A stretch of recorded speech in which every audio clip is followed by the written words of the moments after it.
একটু ready teddy হয়ে ব্যাগপত্র গুছিয়ে আমরা বেরিয়ে গেলাম দুদিনের ছুটি কাটাতে। প্রথমে ক্যান্টনমেন্ট থেকে শিয়ালদা ট্রেন ধরলাম। শিয়ালদা স্টেশন থেকে বেরিয়ে দেখি ফুচকা স্টল বসেছে। এত লোভ লাগছিল দেখে আর সামলাতে না পেরে ফুচকাগুলো খেয়েই নিলাম। ফুচকাগুলো এত সুন্দর হয়েছে, পেট ভরলেও কিন্তু মন ভরেনি। তারপর শিয়ালদা থেকে রাতের ডিনারটা আমরা প্যাক করে নিলাম। চলে গেলাম হাওড়া মেট্রোতে। মেট্রো থেকে বেরিয়ে আমরা চলে গেলাম শালিমারে টোটো করে। তারপর শালিমারে ব্যাগ ট্যাগ চেক করেই স্টেশনে প্ল্যাটফর্মে ঢুকতে না ঢুকতে দেখি ট্রেনটা চলে এসছে। আর দেরি না করে তাড়াতাড়ি চড়ে পড়লাম ট্রেনের উপর। তারপর একটু বই টই পড়তে পড়তেই দেখলাম ট্রেনটা ছেড়ে দিল।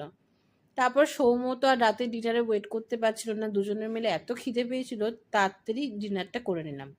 গরম গরম চিকেন আর রুটি কি অসাধারণ হয়েছে খেতে, কি বলবো। সকাল হতে না হতেই আমরা পুরী পৌঁছে গেলাম। পুরীতে গিয়ে দেখি ওয়েদারটা এত সুন্দর, হালকা হালকা বৃষ্টি দিচ্ছে।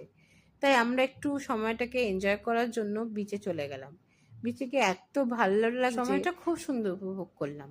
পুরীতে আর কি কি করলাম দেখা হচ্ছে নেক্সট ভিডিওতে।